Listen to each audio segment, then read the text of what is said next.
¿Y cuántos creen verdaderamente que Dios sí es el que habla en este lugar? ¿O quién cree que aquí el que habla es el pastor o el hermano Albeiro? Es el Señor el que habla en este lugar. Si usted está convencido, pues si hasta el momento está convencido, estoy seguro que hoy va a salir más convencido.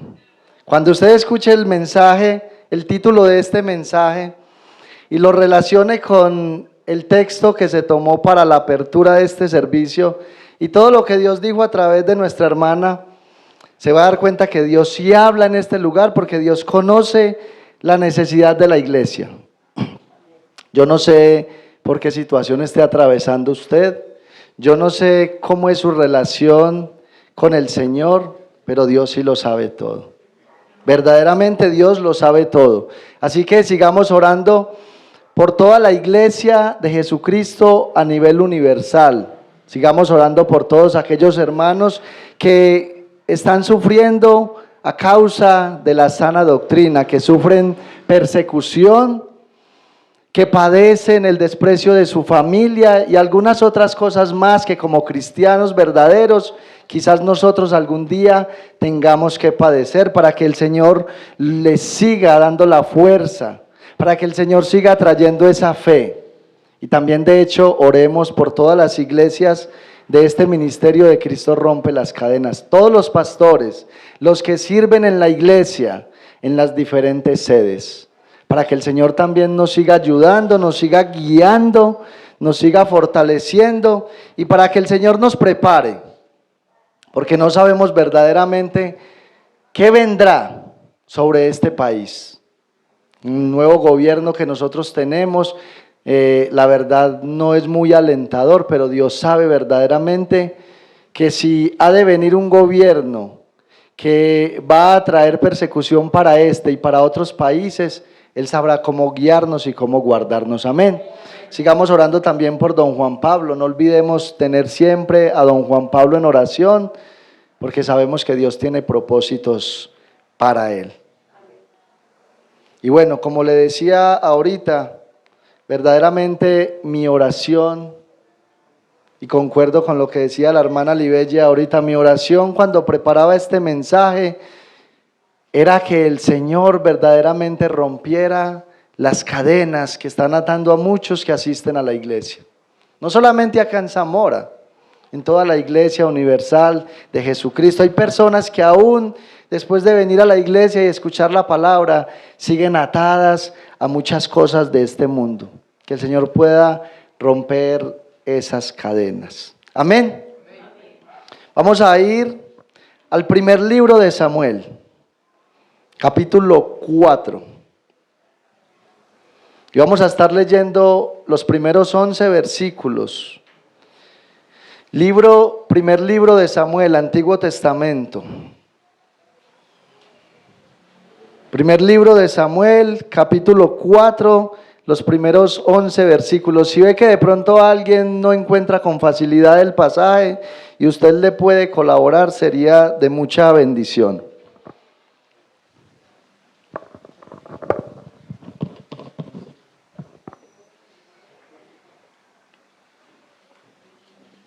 Gloria al Señor. ¿Quién vive, hermanos? Y a su nombre. Leemos la palabra del Señor en el nombre del Padre, en el nombre del Hijo, nuestro glorioso Salvador Jesucristo, y bajo la dirección de su Santo Espíritu que está dentro de la iglesia, y como iglesia decimos, dice así la palabra del Señor. Y Samuel habló a todo Israel.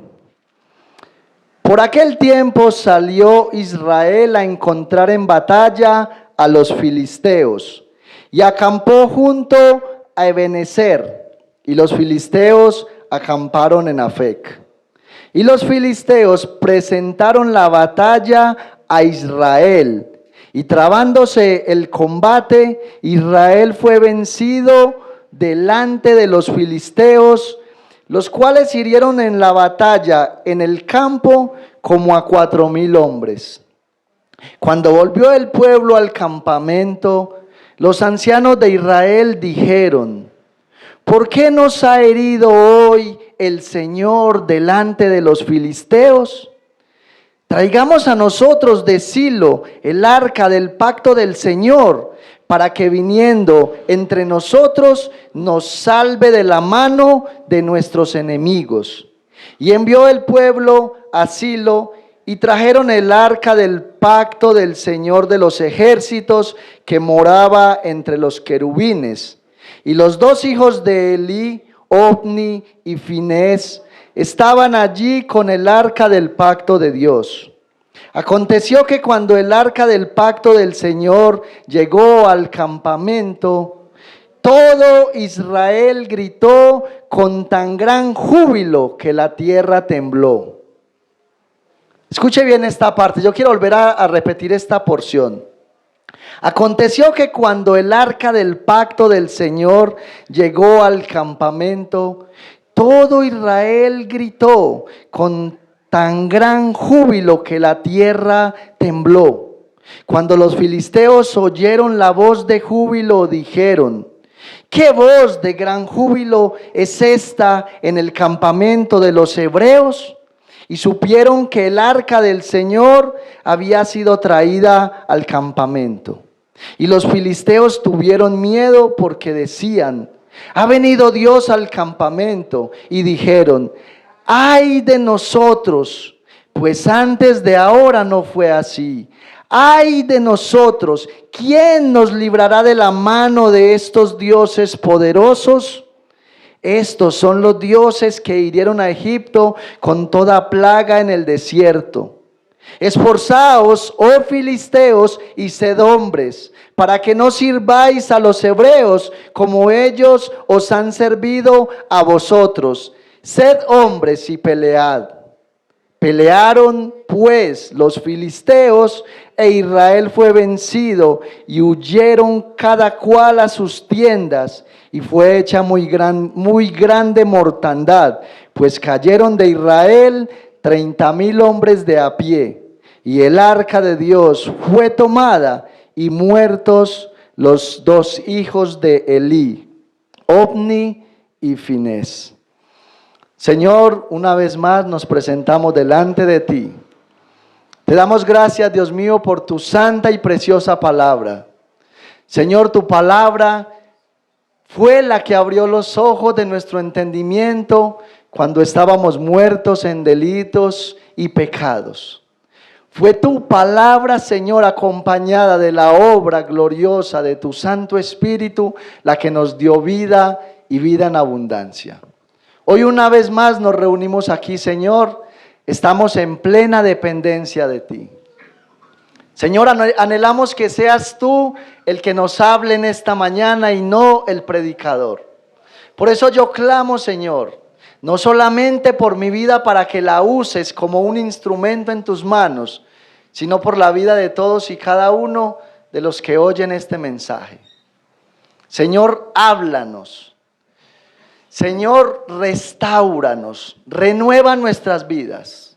Ayúdanos a entender el propósito de este mensaje para que nosotros, con la firme intención de atender y poner por obra, podamos seguir adelante, podamos seguir caminando. Señor, que podamos evaluarnos a la luz de esta porción que hemos tomado. Cómo está nuestra vida delante de ti y cuáles son las cosas, cuáles son las áreas en las cuales tenemos que esforzarnos para cambiar, para poder tener una vida agradable delante de ti, para seguir avanzando y seguir haciendo tu voluntad.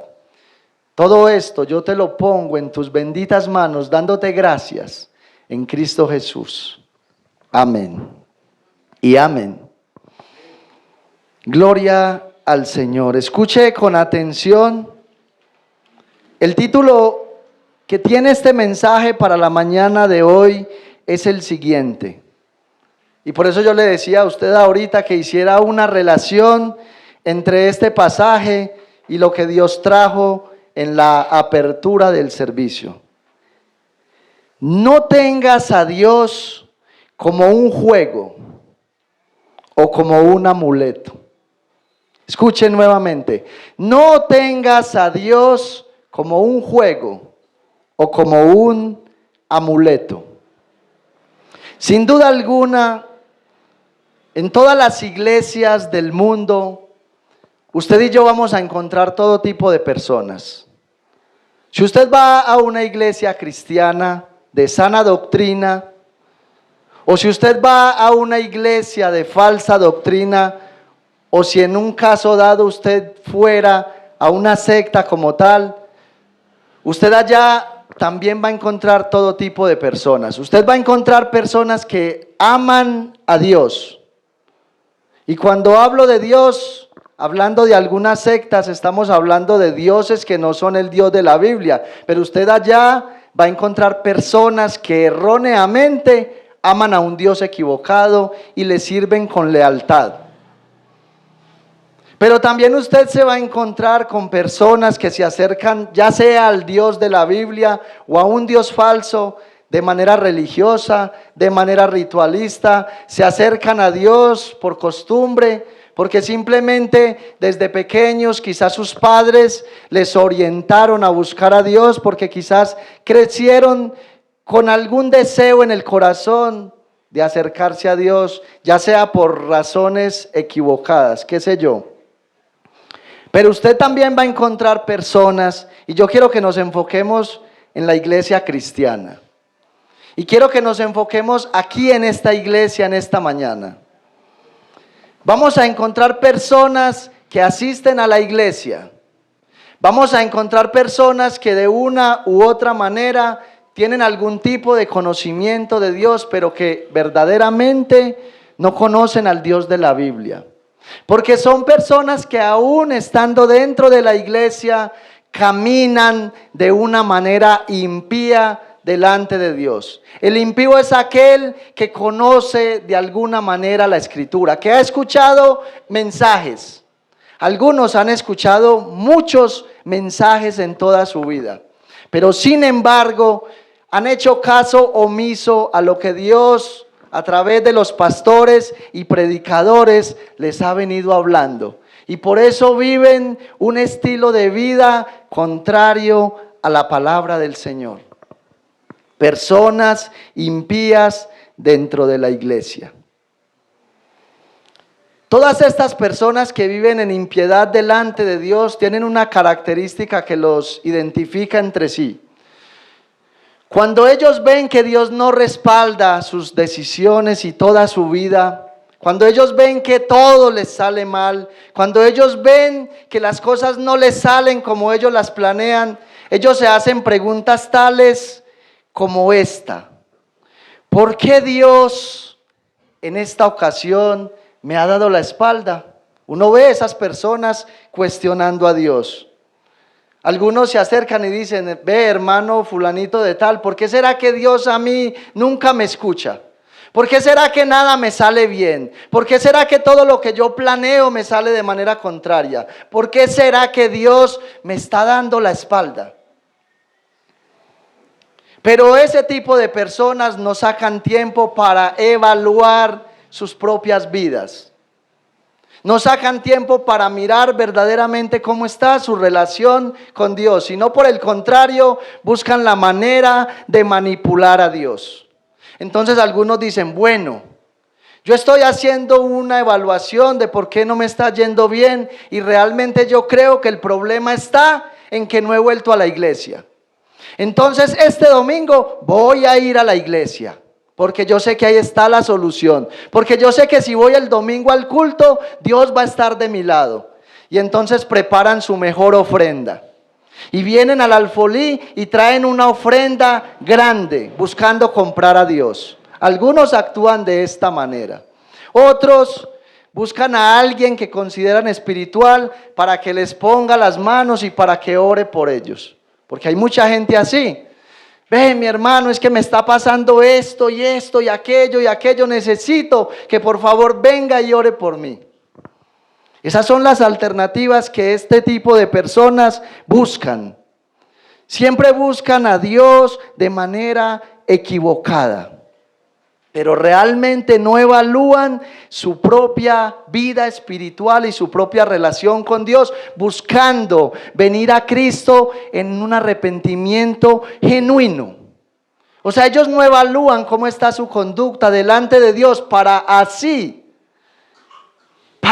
el Señor provocar en ellos un arrepentimiento genuino. Y lo que este tipo de personas están ignorando es que están acarreando para sus vidas la ira y el juicio de Dios.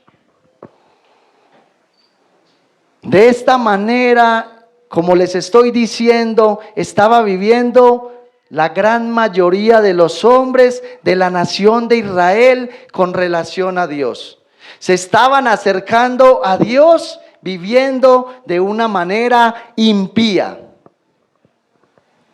Desde sus propios ministros hasta el resto del pueblo, y aquí quiero hacer un paréntesis. No estoy diciendo que necesariamente todo el pueblo de Dios estaba corrompido y dañado, porque el Dios de la Biblia, desde la antigüedad hasta el día de hoy y por toda la eternidad, ha guardado, ha reservado un remanente que aún en medio de la corrupción moral del mismo pueblo de Dios, en medio de la degradación, ha tomado la determinación de pararse firme y servir al Señor viviendo en santidad para Él. Pero en esta ocasión, la gran mayoría del pueblo de Israel estaba dañado. El sumo sacerdote era un hombre que alcahueteaba el pecado de sus propios hijos, quienes eran los sacerdotes. Estos dos hombres que vemos al final de la lectura del pasaje que murieron en aquella guerra, eran los sacerdotes del pueblo. Estos hombres eran los encargados de guiar el pueblo a hacer la voluntad de Dios. Y estos hombres estaban fornicando, estaban teniendo relaciones sexuales dentro del santuario de Dios. Su padre Elí, que era el sumo sacerdote, nos muestra el capítulo 2 del primer libro de Samuel, que no corregía a sus hijos. Este hombre había dejado la autoridad que Dios le había dado, la había hecho de lado y no la estaba ejerciendo. Y por esta causa todo el pueblo se había corrompido. Pero ¿desde dónde viene toda esta corrupción moral del pueblo? Desde el mismo momento en el cual Dios condujo a Josué a la conquista de la tierra prometida. El mandato de Dios para la nación de Israel era que ellos tenían que llegar a la tierra prometida y tenían que exterminar a toda su población. Ellos no deberían hacer alianza con ninguna de esas naciones.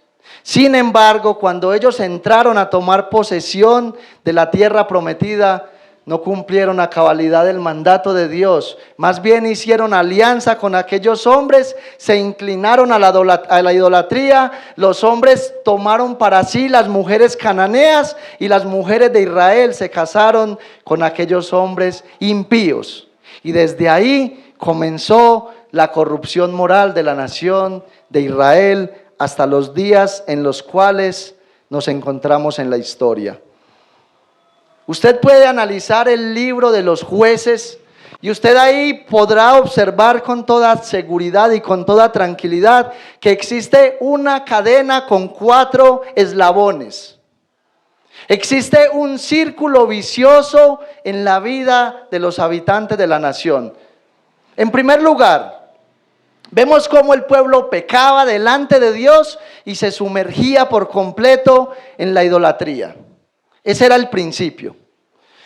Luego podemos ver cómo Dios, en respuesta a la idolatría y al abandono del pueblo, levantaba un pueblo enemigo y así por medio de ese pueblo el Señor los castigaba. Pero cuando veían que Dios los castigaba, ellos respondían al castigo de Dios y clamaban a Dios. Buscaban arrepentirse por sus pecados y abandonaban directamente el pecado para volver su corazón a Dios. Y escuche, el Señor en su gracia y misericordia, en respuesta a ese arrepentimiento del pueblo, levantaba un juez para que los salvara de la opresión de sus enemigos. Y ahí tenemos la cadena con 4 eslabones. Pero cuando ese juez que Dios levantaba para guiarlos, para volver su corazón a Dios, para salvarlos de la opresión, cuando ese juez moría, el pueblo nuevamente se olvidaba y volvía otra vez al círculo vicioso, volvía otra vez a la idolatría. Y ese es el círculo repetitivo del libro de los jueces. Y no es la excepción con este pasaje que acabamos de tomar. En el primer versículo del capítulo 4 nosotros podemos ver que hay una guerra por comenzar. Está el ejército de Israel a punto de encontrarse con sus enemigos, el ejército de los filisteos. Pero no olvide la condición espiritual en la que estaba Israel. Porque la causa de la mortandad que nosotros vemos en este pasaje es precisamente eso, el deterioro que había en la nación de Israel. Y yo quiero que usted desde este mismo momento empiece a hacerse una autoevaluación. Empiece a mirar allá en su interior cómo está su vida delante de Dios. Empiece a mirar allá en su interior cómo está su relación con Dios, cómo está la vida de obediencia a su palabra. Y entonces, escuche lo que le voy a decir, porque esto es algo bien importante. Aquí nos vamos a encontrar con el primer encabezado de 5 que vamos a ver en esta porción que tomamos. El pueblo de Israel sale a pelear la batalla y yo quiero que usted le preste atención a lo que pasa en este primer enfrentamiento que tiene el ejército de Israel con sus enemigos. Y este primer encabezado que vamos a mirar yo lo he titulado, escuche cómo lo he titulado: no salgas a la guerra. Y yo quiero que usted aquí tome conciencia de que si usted es parte del pueblo de Dios, usted está sumergido en una guerra. Tenemos un enemigo que se llama Satanás, que odia a la iglesia hasta más no poder, cuyo propósito es destruir lo que Dios ha hecho en nosotros y finalmente llevarnos a cada uno de nosotros al infierno. Usted es un soldado de Dios que está sumergido en una guerra. Y por eso he titulado: no salgas a la guerra si no estás seguro que Dios está de tu lado. Capítulo 4 de los versículos 1 hasta el versículo 3a. Vamos a leer. Y Samuel habló a todo Israel. Por aquel tiempo salió Israel a encontrar en batalla a los filisteos y acampó junto a Ebenezer, y los filisteos acamparon en Afec. Y los filisteos presentaron la batalla a Israel, y trabándose el combate, Israel fue vencido delante de los filisteos, los cuales hirieron en la batalla en el campo como a 4,000 hombres. En la primera batalla, escuchen, en la primera batalla murieron 4,000 hombres. Mi hermano, si miramos verdaderamente, es una multitud la que cayó muerta. Soldados de Israel, porque dice la escritura que ellos salieron a enfrentar a los filisteos y fueron derrotados. Para el asombro de todos nosotros podríamos decir, bueno, pero ¿cómo Israel, siendo la nación de Dios, el pueblo escogido de Dios y teniendo las promesas de Dios, permitió el Señor que murieran 4,000 hombres? Bueno, yo no sé si ustedes han escuchado este dicho, que de hecho es demasiado dañino. Este dicho lo escuchamos en iglesias cristianas. Este dicho lo escuchamos en pastores que se paran en el púlpito a predicarle la palabra de Dios al pueblo. Y dicen: no importa cómo tú seas, Dios te ama tal y como eres. ¿Ha escuchado eso? Y la verdad es que esta afirmación es totalmente dañina y perjudicial. Dios no nos ama tal y como somos. No, Dios nos ama a pesar de lo que somos, que es diferente. Si Dios nos amara a nosotros tal y como nosotros somos, Cristo no hubiera tenido que venir a la tierra a pagar un precio tan alto, porque justo Cristo tuvo que venir en una humanidad perfecta para mostrarnos verdaderamente cuál es la creación que Dios quiere en nosotros. Si Cristo nos amara tal y como nosotros somos, de seguro Él no hubiera vivido una vida en santidad, hubiera sido como uno de nosotros. La verdad es que Dios nos ama a pesar de lo que somos, y por esa causa es que Cristo vino a morir en la cruz del Calvario. Dios nos ama a pesar de lo que somos, y por eso tomó la iniciativa de venir a rescatarnos. Porque en nosotros no había la facultad de ir y acercarnos a Dios para buscar la salvación. Estábamos totalmente inhabilitados. Estábamos totalmente muertos en delitos y pecados. Y por eso Cristo nos dio vida juntamente con Él. Y entonces Israel salió a pelear porque estaban confiados. Bueno, es que nosotros somos el pueblo de Dios. Nosotros tenemos la promesa de Dios. Y era verdad. Israel tenía la promesa de Dios. Pero Israel olvidó que Dios había prometido abundancia a cambio de fidelidad. O había prometido mortandad a causa de su infidelidad. Porque es que ese es el Dios de la Biblia. Hay muchas iglesias donde le enseñan a la gente que Dios es bueno, y todo el tiempo le están hablando que Dios es bueno, y la gente vive de cualquier manera y Dios sigue siendo bueno. Pero ¿dónde dejamos a aquel Dios que se aira contra el pecado? ¿Dónde dejamos a aquel Dios de la Biblia que castiga la impiedad de todos aquellos que viven de cualquier manera y no se arrepienten delante de Él? ¿Dónde dejamos esa faceta del Dios de la Biblia? Y Dios les había hecho una promesa allá en el libro de Deuteronomio, en el capítulo 28. Escuche, usted mira la primera parte del capítulo 28 de Deuteronomio. El Señor, a cambio de la fidelidad del pueblo, les ofrece muchas bendiciones, pero una de ellas la encontramos en el versículo 7, donde mire lo que Dios les promete y les dice: el Señor derrotará a tus enemigos que se levantaren contra ti. Por un camino saldrán contra ti y por 7 caminos huirán delante de ti. A cambio de la obediencia, ¿qué les prometió Dios? Si ustedes permanecen fieles a mí, cuando venga un ejército contra ustedes, dice, por un camino ellos saldrán contra ustedes. Ellos van a venir a pelear contra ustedes por un camino, pero por 7 caminos tendrán que devolverse. Lo que el Señor está diciendo es, no se preocupen. Si ustedes son fieles a mis mandamientos, cuando venga un ejército a enfrentarlos, por ese camino donde ellos vengan, escucha Israel, ese camino va a ser angosto, porque van a tener que esparcirse para huir delante de ustedes.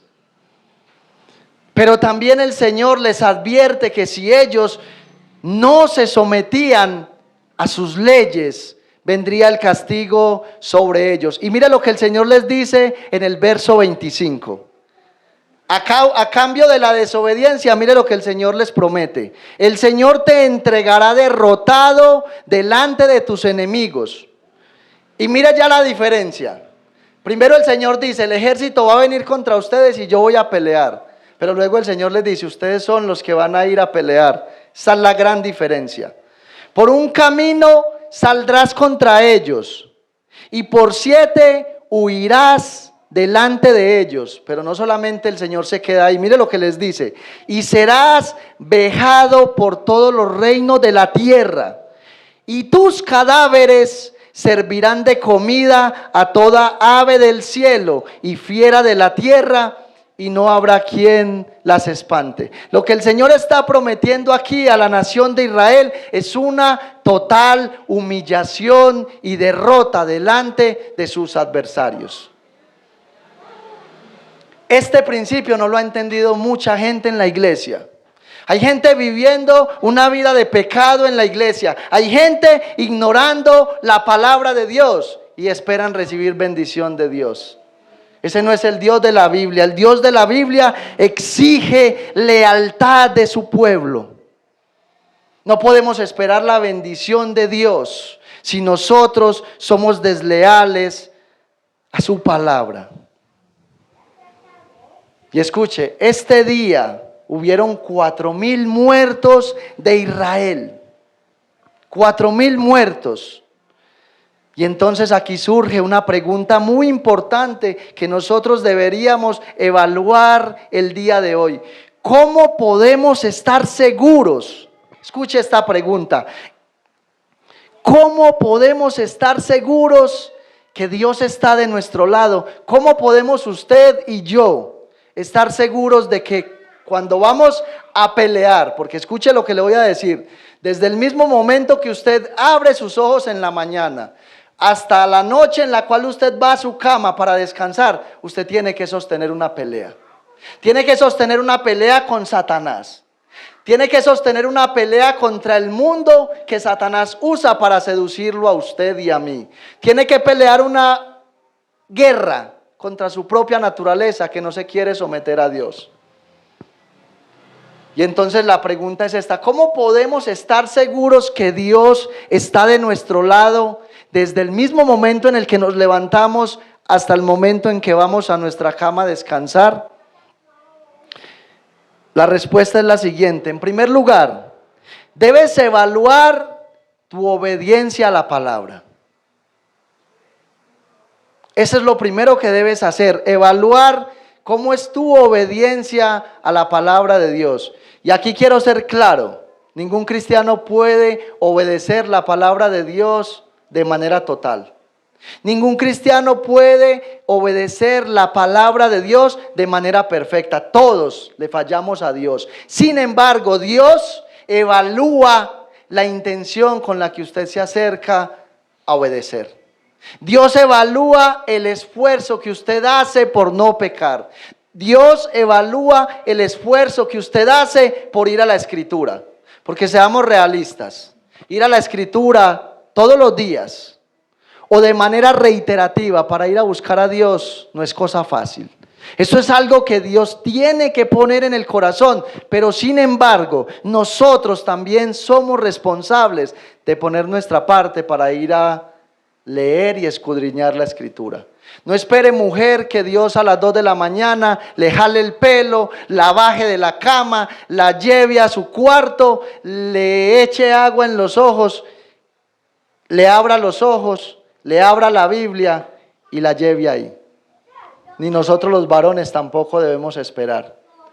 Pero para esto se necesita tener una convicción en Dios. Y en segundo lugar, debes evaluar tu relación personal con Él. Hay personas que conocen la Biblia, hay personas que recitan la Biblia, hay personas que han leído la Biblia hasta 4 y 5 veces. Pero lastimosamente no tienen una relación personal con el Señor. Y les soy sincero, viven más caídos que el Señor de los milagros de Buga. Y eso es triste, porque el propósito de Dios para los creyentes es que a través de la palabra nosotros tengamos una relación personal con Él. Yo no sé si a usted le pasa, pero yo voy a leer el libro de los Salmos.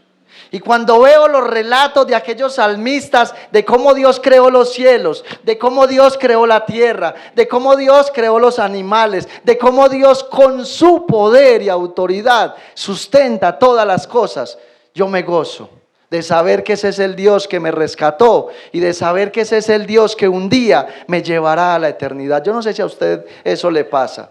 O si usted lee capítulos como esos y usted simplemente dice, ve, uy, Dios creó el león, la pantera, la cebra, Dios creó el mar. Ay, sí, mira, tan bonito. Dios le dijo al mar, hasta aquí llegarás y de aquí no pasará el orgullo de sus olas. Yo no sé si usted lee la Biblia de esta manera, porque yo no me imagino, es impresionante, Dios dándole las órdenes al mar y diciéndole, hasta aquí llegarás y de aquí no pasará el orgullo de tus olas. Eso es algo impresionante, mi hermano. Pero Israel no tomó tiempo para evaluar sus malos caminos y buscar un arrepentimiento genuino, sino más bien, ¿qué hicieron? Buscaron la vía más fácil, la manipulación. Es decir, ellos vieron cómo murieron 4,000 soldados en la batalla y no sacaron el tiempo, no se preocuparon por evaluar, bueno, a ver, ¿cuál es la causa? ¿Qué fue lo que pasó? ¿Por qué el Señor nos abandonó en medio de la batalla? ¿Por qué la presencia de Dios no está con nosotros, sabiendo que somos su pueblo escogido? ¿Por qué Dios nos abandonó? Vamos a evaluar nuestro estilo de vida. No, ellos no hicieron tal cosa. Ellos tomaron la vía más fácil. Bueno, ya murieron 4,000, pero estamos seguros de que los filisteos nos van a dar la revancha. Y esta vez sí vamos a ganar la pelea. ¿Qué vamos a hacer? Vamos a traer el arca del pacto y de esta manera vamos a ganar la batalla. Eso fue lo que Israel pensó. Israel pensó en manipular a Dios. Por eso nuestro segundo encabezado tiene como título: no tomes a Dios como un juguete, mucho menos como un amuleto. Y la lectura va desde el versículo 3b hasta el versículo 4. Mire lo que dice. Después de que murieron todos estos hombres, dice el versículo 3. Cuando volvió el pueblo al campamento, los ancianos de Israel dijeron: ¿por qué nos ha herido hoy el Señor delante de los filisteos? No evaluaron qué era lo que estaba pasando, no evaluaron sus propias vidas, más bien llegaron a la conclusión: traigamos a nosotros de Silo el arca del pacto del Señor, para que viniendo entre nosotros nos salve de la mano de nuestros enemigos. La solución que había en sus mentes reprobadas estaba en el arca del pacto. Ellos miraron y dijeron: bueno, necesitamos una solución, porque necesitamos derrotar a nuestros enemigos, necesitamos tener libertad como pueblo. Y en sus brillantes mentes reprobadas, que estaban lejos de la voluntad de Dios, dijeron: bueno, ya sabemos qué necesitamos, traigamos el arca del pacto, y con el arca de seguro la batalla está más que ganada. Y entonces ellos trajeron el arca del Señor. Pero ¿por qué el arca del pacto era tan importante para la nación de Israel? ¿Por qué? ¿Qué era lo que había en el arca? ¿O qué representaba el arca del pacto para Israel? Escuchen. El arca del pacto era la representación del trono de Dios en el pueblo de Israel. Se mantenía en el lugar santísimo y solamente el sumo sacerdote la podía contemplar una vez al año. Eso era el arca del pacto para Israel. La representación, escuche, del mismo trono de Dios. Aquel que se acercara al arca del pacto, en este caso obviamente solo era uno, el sumo sacerdote, y no todos los días, una vez al año. Era como si el sumo sacerdote directamente fuera transportado al trono de Dios. Por eso el arca del pacto era tan importante para Israel. Y usted y yo podemos ver, escuche lo que le voy a decir, podemos ver el arca del pacto guiando al pueblo. Cuando Josué iba a tomar la ciudad de Jericó por mandato de Dios, para tomarla, para poseerla, ellos tenían que pasar el Jordán.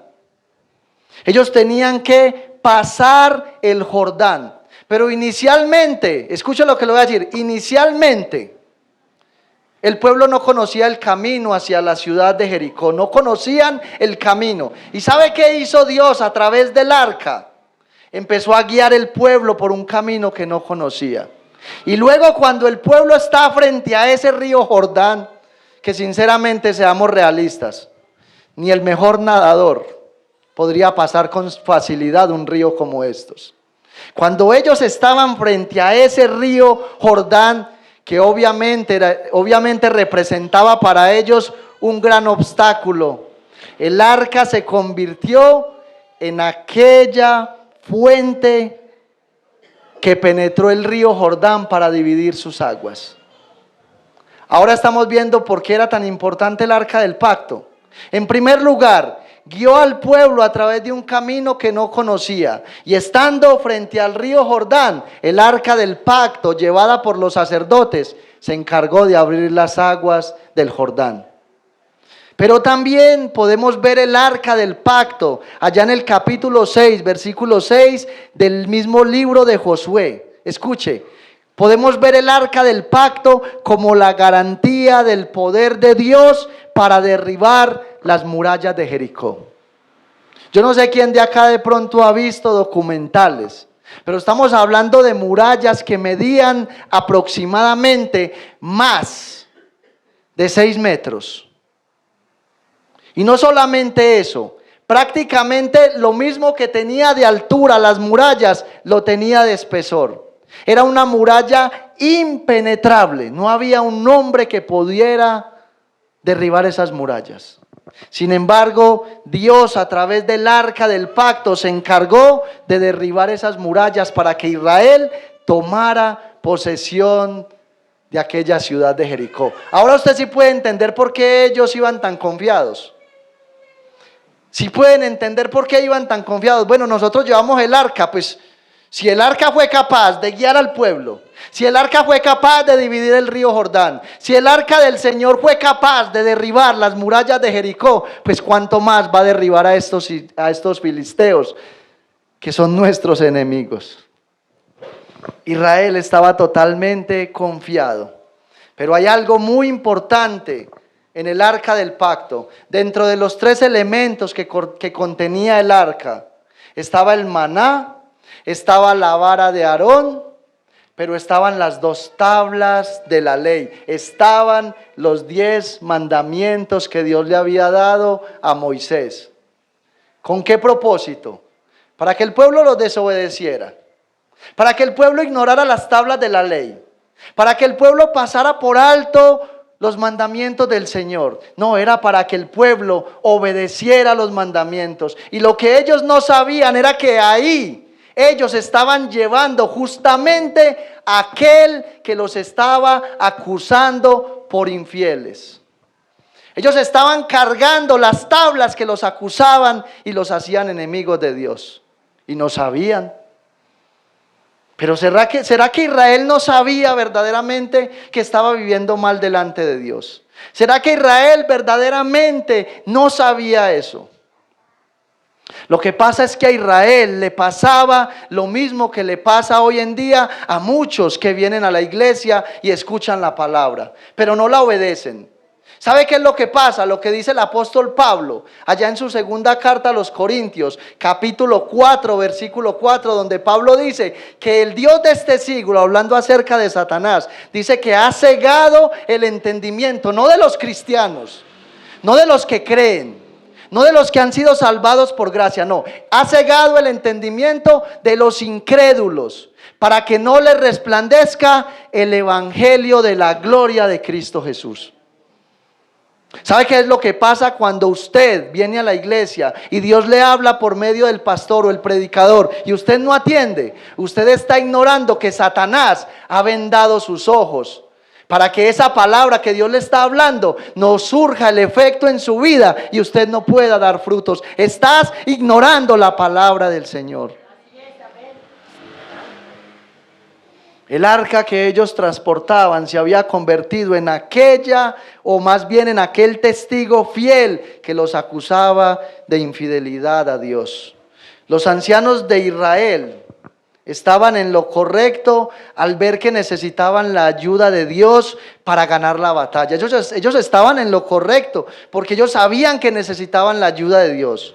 Sin embargo, ellos estaban mal en la manera en que fueron a obtener ayuda.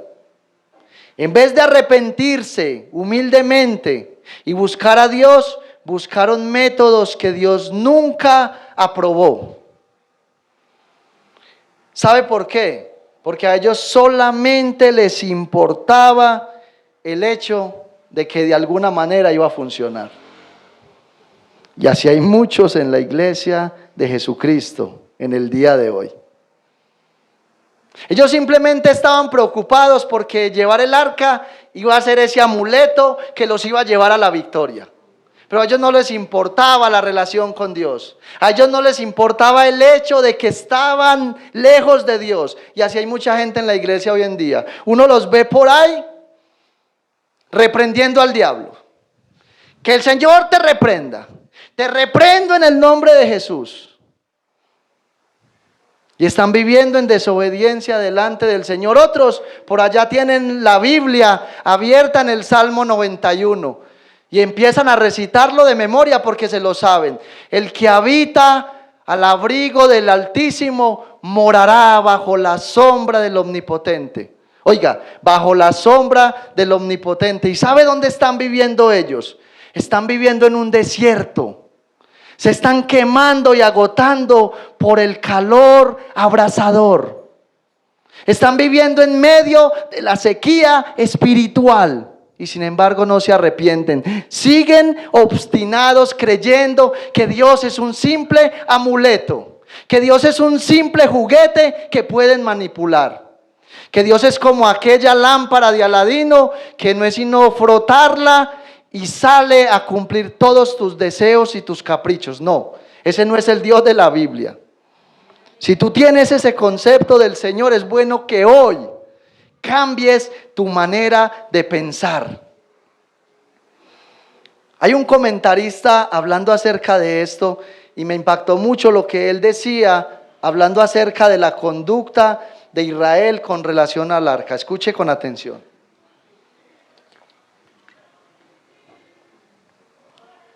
Este comentarista dice lo siguiente: ellos creyeron que la presencia del arca, los judíos pensaban que la presencia del arca trabajaría para ellos.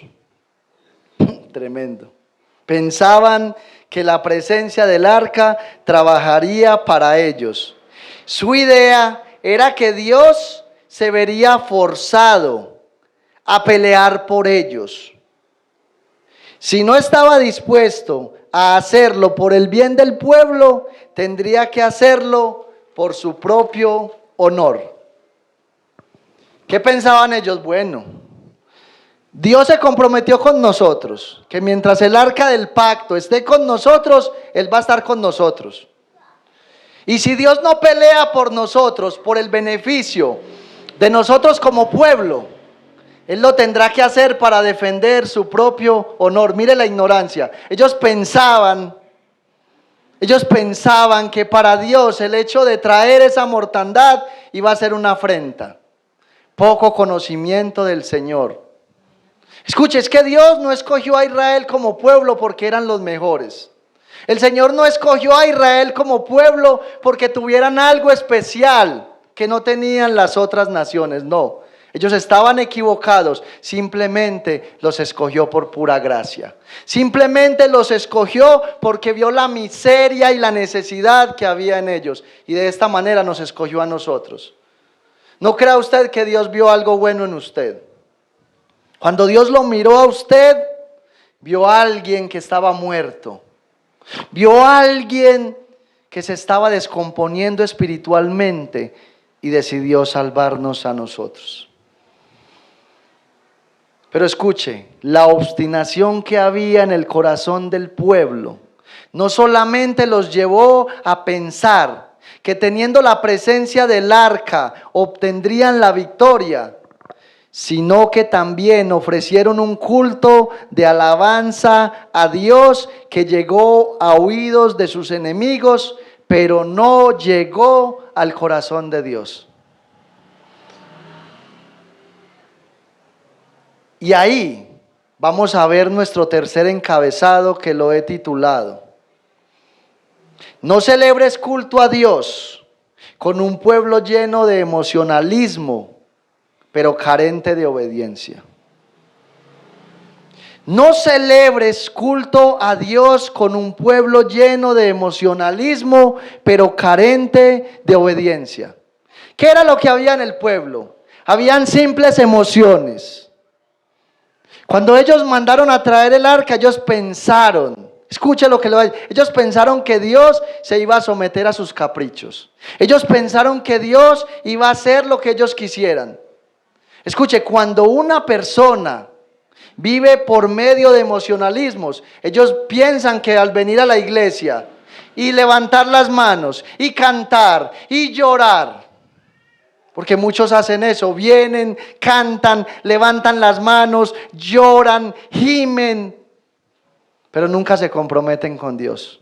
Nunca se comprometen a tomar a Dios con seriedad. Nunca se comprometen a abandonar su vida de pecado. Y eso era lo que pasaba con el pueblo. Eso es lo que pasa mucho hoy en día en muchas iglesias. Eso es lo que pasa mucho hoy en día con muchos predicadores que piensan que la unción de Dios se mueve en medio de aquellos que gritan más duro, que piensan que la unción del Espíritu Santo se mueve en medio de aquellos que predican con gritos, que cambian su voz, que forzan su voz hasta el punto que ya no parecen hombres de carne y hueso, más bien parecen mutantes de la televisión. Pero la unción de Dios en un pastor, en un predicador, en una iglesia como tal, no se deriva de lo mucho que cante, que llore, que gima, ni tampoco que se congregue. Todo se deriva de un corazón arrepentido y humillado que solamente anhela honrar a Dios a través de una vida de obediencia. Eso sí impresiona a Dios. Cuando alguien dispone su corazón y determina, como Daniel, no contaminarse con la porción del rey. Eso sí desvela el corazón de Dios. ¿Quiere usted tocar el corazón de Dios? Obedezca su palabra. Esfuércese por honrarlo a través de la obediencia. Y de seguro que Dios estará con usted. Por eso mira el mensaje que Dios le da a la iglesia de Sardis, allá en Apocalipsis capítulo 3, de los versículos 1 al 3, porque Sardis es el vivo retrato de la nación de Israel. Mira lo que les dice el Señor: escribe al ángel de la iglesia en Sardis, el que tiene los 7 espíritus de Dios y las 7 estrellas, dice esto: yo conozco tus obras, que tienes nombre de que vives y estás muerto. Sé vigilante y afirma las primeras cosas que están para morir, porque no he hallado tus obras perfectas delante de Dios. Y después viene la sugerencia: acuérdate pues de lo que has recibido y oído, y guárdalo y arrepiéntete. El Señor quería que Israel recordara todas las hazañas que él había hecho con sus primeros padres. El Señor quería que Israel recordara aquel momento cuando Dios los sacó de la esclavitud de Egipto. El Señor quería que ellos recordaran aquel momento cuando Dios envió las plagas sobre el pueblo. El Señor quería que Israel trajera memoria aquel momento cuando estaban en medio del obstáculo más grande, el Mar Rojo, con el ejército del faraón a punto de exterminarlos. Y Él, en su gracia y misericordia soberana, abrió el mar para que pasaran en seco. Y luego de que el pueblo pudo pasar en seco, el Señor volvió a cerrar el mar y exterminó sus enemigos. Pero ¿sabe por qué el Señor salvó a Israel? Porque cuando ellos estaban en servidumbre, clamaron al Señor. Y dice el libro del Éxodo que el clamor del pueblo llegó delante de Él. El Señor quería un arrepentimiento genuino, y eso es lo que el Señor está buscando en la iglesia el día de hoy. El Señor no quiere que usted venga aquí como un simple visitante. El Señor no quiere que usted venga a calentar esa silla. Y yo ya lo he dicho 71 veces, con hoy son 72. Si el Señor quisiera que usted calentara la silla, llenaría esto de tomas eléctricos y conectaría la silla a ese toma para que se caliente solita. Eso no es lo que Dios quiere. Lo que Dios quiere es una iglesia arrepentida y una iglesia convencida, guardando los principios de la palabra del Señor. Este aparente culto de adoración estruendoso que Israel ofreció a Dios no era el culto que Dios exigía. Ellos habían perdido el temor reverente y habían descuidado por completo la presencia de Dios en sus vidas. Por un lado, ellos habían descuidado toda esa parte. Pero escuche lo que pasó. Por otro lado, sus enemigos se llenaron de terror y espanto por causa del arca del pacto. Sin embargo, no se rindieron ante Dios, sino más bien persistieron en derrotar y esclavizar al pueblo. ¿Qué pasó? Por un lado, Israel descuidó lo más importante, la relación a Dios. Y ellos, en medio del ignorar su relación con Dios, ofrecieron un culto a Dios, empezaron a gritar y eso hubo alegría, hubo fiesta. ¿Por qué? Porque el arca estaba con ellos, ¿cierto? Hubo una fiesta. Lo que nosotros podríamos decir el día de hoy, un culto lleno de emocionalismo. Un culto donde la gente danza, donde muchos se retuercen como si los estuviera cogiendo la luz, donde otros tratan de vomitar y unas cosas raras. Mi hermano, yo he visto unas cosas tan raras en los cultos en las iglesias. Una vez me tocó presenciar una señora y el pastor se acercó con una botella de gaseosa y yo no sé qué tenía, la verdad. No sé qué tendría, pero esta mujer estaba ahí temblando y yo, Dios mío, ¿será que esta mujer tiene mucha sed y el pastor le va a dar gaseosa para que se calme? Y llega este pastor y es que con la gaseosa ungida y bañó a esta señora. Y entonces, ¿qué pasó? Los que estaban al lado de ella se acercaron para que también les tocara el corrientazo y las mojara. Ese es el emocionalismo en el cual viven muchas iglesias que se tildan de cristianas hasta el día de hoy.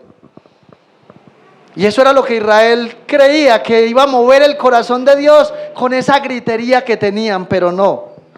Fue tan grande el estruendo que llegó a oídos de los propios filisteos. ¿Y qué causó en los filisteos el hecho de que se enteraron que el arca de Dios estaba con Israel? Causó temor y espanto, pero sin embargo vemos que el ejército filisteo no retrocedió.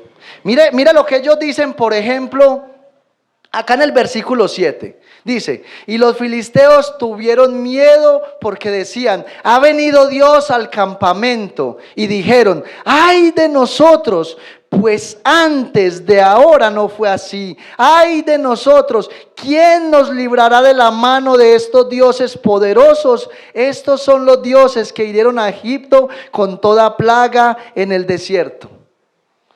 Los filisteos reconociendo el poder y la grandeza de Dios. Los filisteos reconociendo que no había nadie como el Dios de Israel. Y sin embargo, ¿qué pasó con ellos? Ciñeron sus espadas y siguieron adelante a pelear contra el pueblo de Dios. ¿Sabe qué es lo que este texto nos enseña? Que no existe ninguna diferencia entre aquel que está afuera y que abiertamente rechaza a Dios con aquel que va a la iglesia y vive contrario a la palabra. No existe diferencia. Ambos son incrédulos delante de Dios. Ambos tienen que venir a Cristo en arrepentimiento y fe. Y si no, ambos van para el infierno. Eso es lo que nos enseña este pasaje aquí. Los filisteos reconocieron el poder y la grandeza de Dios. Sin embargo, no se sometieron al señorío de Dios. Más bien dijeron, vamos y peleamos contra Israel. Impresionante.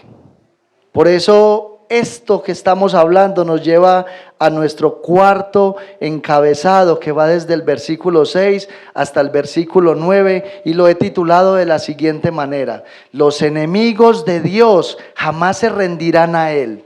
Por el contrario, pelearán contra Él para destruir su pueblo.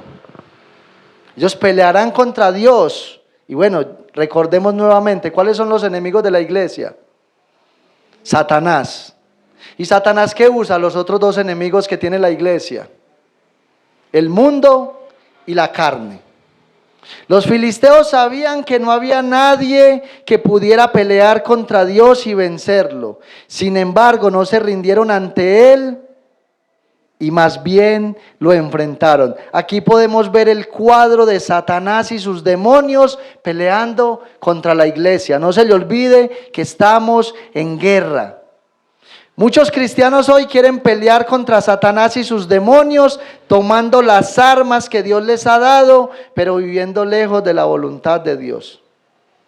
Por eso ahorita decíamos, hay cristianos que se conocen la Biblia de memoria y empiezan a pelear con el diablo a través de salmos. Satanás, te recito el Salmo 91 y no tienes poder contra mí. Hay otros cristianos que erróneamente, y no lo digo en son de burla, sino que es algo que no está en la Biblia, se cubren con la sangre de Jesús. Yo me cubro con la sangre del Cordero, y cubren la nevera, cubren el carro, cubren la billetera, cubren al patrón, cubren a los hijos, y ellos están descubiertos por completo. Mi hermano, la sangre de Jesús no fue derramada para que usted se cubra y cubra todas sus pertenencias. La sangre de Jesús se derramó, como dice el apóstol Juan, para limpiarnos de todo pecado y de toda maldad. La sangre de Jesús se derramó para que usted y yo seamos libres del poder y las consecuencias del pecado. Para eso se derramó la sangre del Señor. Y escuche lo que le voy a decir: pelear la batalla de la vida cristiana de esta manera no garantiza la victoria, sino todo lo contrario, la derrota. Por eso en el segundo enfrentamiento que ellos tuvieron, murieron 30,000. 26,000 soldados más de los que murieron en la primera batalla. Ellos estaban convencidos de que Dios estaba con ellos. Por eso pelear la vida cristiana de esta manera no nos va a garantizar a nosotros la victoria, sino todo lo contrario, la derrota. Y esto nos lleva a la quinta y última división o encabezado de este mensaje. Y escuche el mensaje para nosotros como iglesia. No importa si te congregas en una iglesia cristiana, no cruces la línea que divide la gracia y el juicio inevitable de Dios. Escucha lo que le estoy diciendo, que esto es la parte más seria y fundamental de este pasaje. No importa si usted se congrega en una iglesia cristiana, ya sea todos los días, ya sea cada 8 días, ya sea cada 15 días, ya sea cada mes, o ya sea que usted se aparezca por allá en las fechas especiales, qué sé yo. No importa, si usted viene y asiste a una iglesia cristiana, no cruce la línea que divide, mire bien lo que le voy a decir, que divide la gracia y el juicio de Dios. Porque una vez usted cruce esa línea, será inevitable el juicio de Dios para usted. Existe una línea, no la conocemos nadie, no sabemos en qué momento la podemos pasar. Solamente sabemos que esa línea la cruzan todos aquellos que viven practicando el pecado. Esa línea la cruzan todos aquellos que escuchan mensaje tras mensaje, tras mensaje, tras mensaje y no se arrepienten. Cuando esta persona cruza la línea que divide la gracia del juicio de Dios, ya Dios directamente lo entrega al pecado y la maldad, y esta persona jamás volverá, o más bien nunca volverá, o más bien nunca será salvo. Por eso una de las exhortaciones más grandes que usted y yo encontramos en la carta a los hebreos es el peligro de la apostasía. La apostasía es todo aquello que va en contra de la verdad. Cuando usted vive una vida practicando el pecado, se está yendo en contra de la verdad.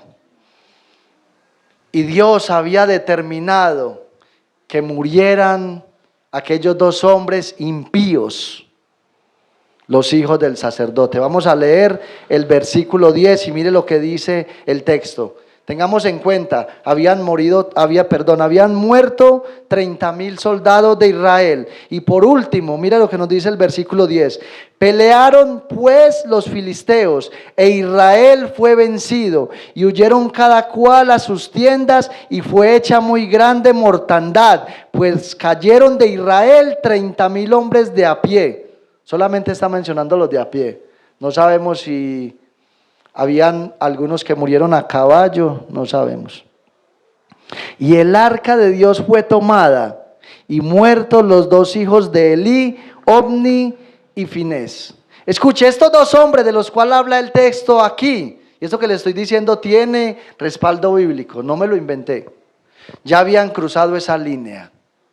Ya la habían cruzado. Estos hombres eran los encargados de guiar el pueblo a la adoración, y estaban teniendo relaciones sexuales dentro del santuario, algo que para Israel y para Dios era aberrante.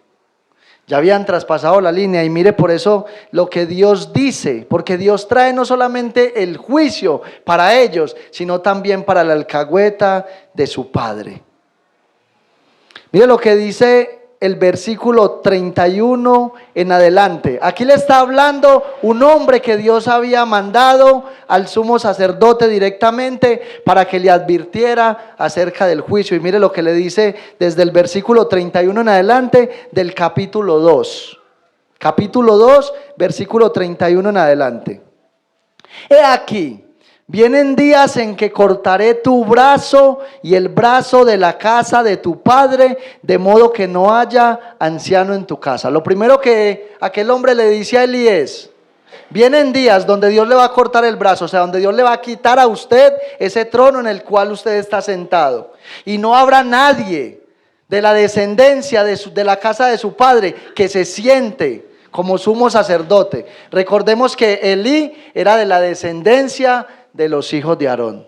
Era un levita de la nación de Israel. Y luego mire lo que le dice: el varón de los tuyos que yo no corte de mi altar. Y aquí no está hablando el hombre que fue a hablarle a Elí, está hablando Dios directamente. El varón de los tuyos que yo no corte de mi altar será para consumir tus ojos y llenar tu alma de dolor, y todos los nacidos en tu casa morirán en la edad viril.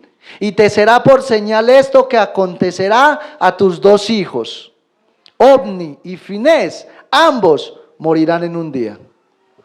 Este fue el decreto de Dios. Ya no había marcha atrás. Ya Dios había determinado no solamente traer el mal contra el pueblo, sino que había determinado traer el mal contra Elí y sus dos hijos. Yo le hago una pregunta en esta mañana para que usted medite ahí donde está. Usted sí conoce al Dios de la Biblia.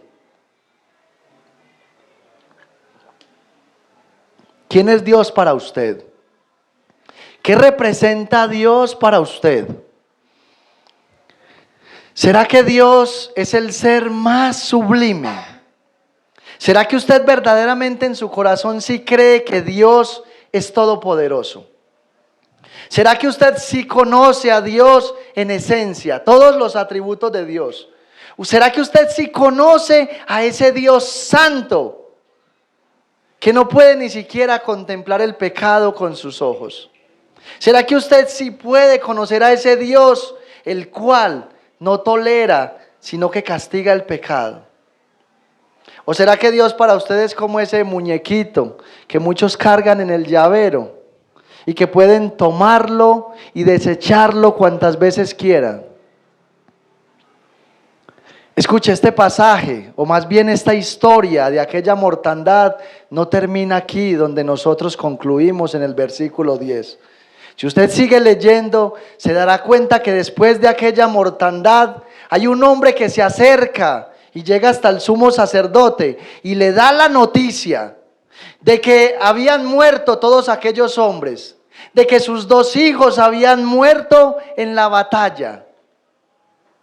Pero lo más importante, que los filisteos habían capturado el arca del Señor. ¿Y sabe qué pasó? Aquel hombre, a causa, escuche lo que le voy a decir, a causa, no de la muerte de los 30,000, no de la muerte de sus 2 hijos, sino a causa de que el arca del Señor había sido tomada, este hombre se cayó hacia atrás y se desnucó. Y luego una de sus nueras, la mujer de Finés, que estaba en embarazo, cuando escuchó que el arca había sido tomada, eso produjo en ella una aceleración del parto, hasta el punto en que esta mujer murió, pero murió en gran amargura. En aquel tiempo, el que una mujer estuviese en embarazo y el que una mujer concibiera y diera a luz era un motivo de alegría, pero para aquella mujer no lo fue. Y ella dice, antes de morir, hay dolor en mi corazón, y de esta manera, basada en ese dolor que tenía, así le pone el nombre a su hijo y dice, porque ha sido traspasada la gloria de Israel. ¿Por qué? Porque el arca de Dios había sido tomada. ¿Sabe qué significa eso? La presencia de Dios había abandonado por completo la nación de Israel. Eso es lo que causa el pecado. El pecado primero se manifiesta en la vida de una persona, luego empieza a contagiar a otros y luego termina en un grupo de personas.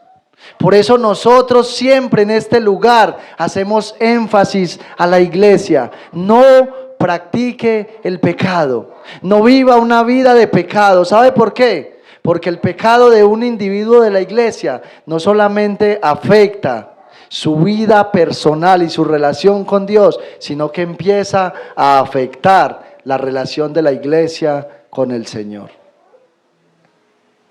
Y pareciera como que este pasaje que leímos es desalentador. Y pareciera como que Dios nos quisiera mandar a la casa con una carga muy pesada. Pero no es la realidad. Solamente se van cargados aquellos que no prestaron el oído. Porque si usted a través de este mensaje le abrió el corazón al Señor, de seguro ya usted ha sido justificado gratuitamente por el Señor. Si usted en esta mañana le ha abierto su corazón al Señor y le ha pedido perdón, el Señor de seguro le ha perdonado. Y si usted no lo ha hecho, yo lo invito para que lo haga, porque aún en medio de todas esas malas noticias que Dios trajo sobre el pueblo, hay una noticia que sobresale y la encontramos aquí, en el versículo 35 del capítulo 2. Mire lo que el Señor le dice a Elí: y yo me suscitaré un sacerdote fiel que haga conforme a mi corazón y mi alma. Y yo le edificaré casa firme y andará delante de mí y andará delante de mi ungido todos los días.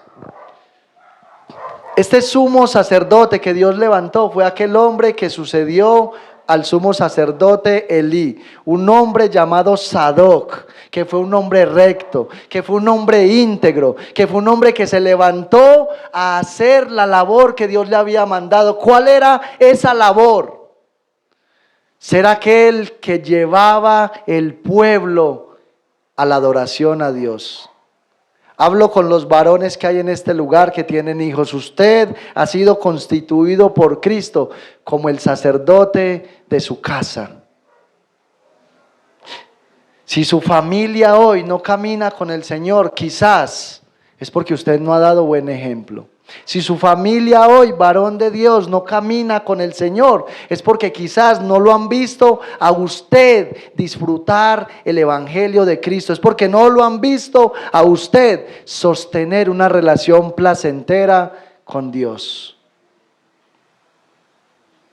Todos los hombres como sacerdotes de nuestro hogar tenemos que guiar nuestra familia hacia Dios. Pero esta gloriosa promesa es más que una promesa. Aquí nos encontramos con una profecía que se cumplió plenamente en nuestro glorioso Salvador Jesucristo. Él fue constituido sumo sacerdote, hecho una vez y para siempre. Si usted es hijo de Dios, usted tiene la noticia más extraordinaria de que Cristo, como sumo sacerdote, intercede por su alma todos los días.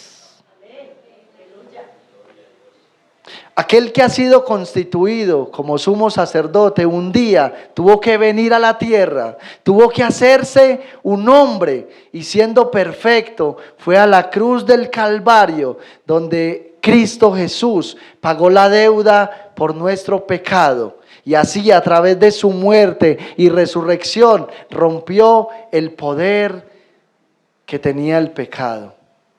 Nosotros íbamos camino al infierno y Cristo un día murió para que usted y yo, viniendo a Él en arrepentimiento y fe, seamos salvos de la ira de Dios. Y por el contrario, si usted y yo le recibimos como Señor y Salvador, tenemos la promesa de que un día estaremos en su presencia por toda la eternidad. Así que en este texto que acabamos de tomar, lo que encontramos es esperanza. Lo que encontramos es a un Dios que en su gracia soberana quiere corregir nuestro mal caminar para que nosotros empecemos a caminar conforme a su voluntad y empecemos a vivir una vida conforme a Él le agrada y empecemos a disfrutar de su presencia. No echen saco roto las palabras del Señor en esta mañana, porque estoy seguro que si usted las atesora para sí, empezará a ver la gloria de Dios. Usted empezará a ver cómo usted todo el día, sin necesidad de estar en un solo lugar, postrado de rodillas, puede sostener una relación con Dios.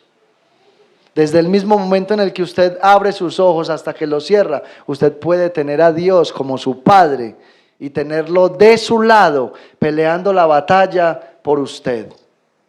Pero si usted hace caso omiso a esta palabra y sigue viviendo la vida como la ha venido viviendo hasta ahora, no se sorprenda cuando su corazón esté tan duro que ni siquiera la palabra de Dios, que es el único martillo que golpea un corazón duro para cambiarlo de piedra a corazón de carne, pueda hacer el efecto en usted. Hoy el Señor está haciendo un llamado lleno de misericordia, pero a la misma vez una advertencia para la iglesia. Que el Señor nos siga ayudando a seguir adelante. Póngase sobre sus pies, vamos a orar. Señor y Dios, una vez más te damos gracias por tu palabra. Gracias, Señor, porque una vez más nos hablaste fuerte, directo, de frente, sin tapujos. Pero a través de esta palabra, Señor, nos muestras tu amor, nos muestras tu gracia, tu misericordia, tu cuidado. Tú sabes, Señor, que somos como la oveja, que realmente con facilidad nos desviamos del camino, que realmente no podemos defendernos del peligro de nuestros depredadores. Y es por esta causa, Señor, que a través de tu palabra nos quieres encarrilar de nuevo por el único y verdadero camino que es nuestro Salvador Jesucristo. Ayúdanos, Señor, a retener esta palabra. Ayúdanos, Señor, a llevarla a la práctica. Ayúdanos, Señor, a vivir una vida en bendición, en victoria, disfrutando el Evangelio, disfrutando, Señor, de tu presencia, disfrutando, Señor, de una cercanía contigo. Yo oro, Señor, por este pueblo, para que esta palabra que tú le has hablado en esta mañana pueda dar un fruto verdadero, Señor. Que ese fruto se manifieste a través del estilo de vida de todos y cada uno de ellos. Oro, Señor, para que el enemigo no derribe la palabra que tú has sembrado en ellos, sino que esta palabra crezca en una tierra firme, Señor, y de un fruto abundante para la gloria de tu santo nombre. Yo te pido, Señor, que durante esta nueva semana que comenzamos, tú puedas ayudarnos, Señor, en medio de todos los obstáculos, en medio de todas esas barreras que se levanten, que nosotros podamos seguir adelante, confiando, Señor, en ti, estando completamente convencidos de que como tú no hay nadie, de que tú eres el más grande, de que tú eres el más fuerte y el más poderoso, y que sin importar, Señor, cuán grande parezca ese problema y obstáculo para nosotros, para ti, Señor, es menos que la nada. Que tu iglesia en esta semana pueda responder a ese llamado de congregarse, Señor. Aquellos que pueden, Dios mío, congregarse en la semana, que puedan dejar esa zona de confort y comodidad en el cual se han sumergido y que puedan entender, Señor, que el congregarse los días que tú has instituido en este lugar es un verdadero privilegio para aquellos que lo sabemos aprovechar. Todo esto, Señor, yo te lo pido, dándote toda la gloria, toda la honra en Cristo Jesús. Amén.